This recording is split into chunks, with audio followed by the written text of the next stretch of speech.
Shri Harikrishna Heights येथे अत्यंत व्याजबी दरात 25 अमेनिटीज आणि प्रशस्त पार्किंगसह 2 आणि 3 BHK रेडी पोझिशन फ्लॅट्स उपलब्ध. बुकिंगसाठी संपर्क पार्श्वनाथ प्रोजेक्ट 9090787833.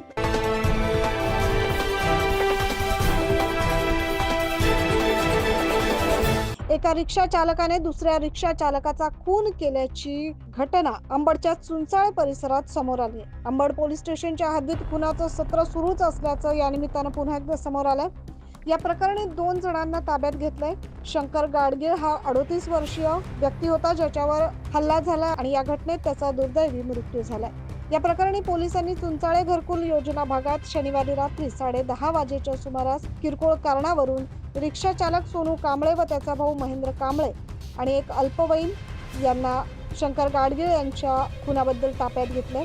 शंकर गाडगीळ यांच्या डोक्यात या तिघांनी दांडुका मारल्यानं त्याला मोठी दुखापत झाली अशी माहिती समोर आली आहे.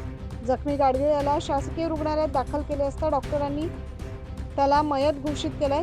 या प्रकरणी चुंचाळे अंबड औद्योगिक वसाहत पोलीस चौकीचे पोलीस निरीक्षक मनोहर कारंडे यांच्या मार्गदर्शनाखाली पोलीस उपनिरीक्षक संदीप पवार व त्यांच्या पथकाने घटनास्थळी धाव घेतली आणि तात्काळ संशयित रिक्षा चालक सोनू कांबळे, त्याचा भाऊ महेंद्र कांबळे आणि एक अल्पवयीन या तिघा संशयितांना ताब्यात घेतले. मयत व संशयित आरोपी हे चुंचाळे घरकुल या ठिकाणी राहणार आहेत. पुढील तपास पोलीस उपनिरीक्षक संदीप पवार आणि त्यांची टीम करते. न्यूज महाराष्ट्रसाठी प्रतिनिधी अजित सय्यद.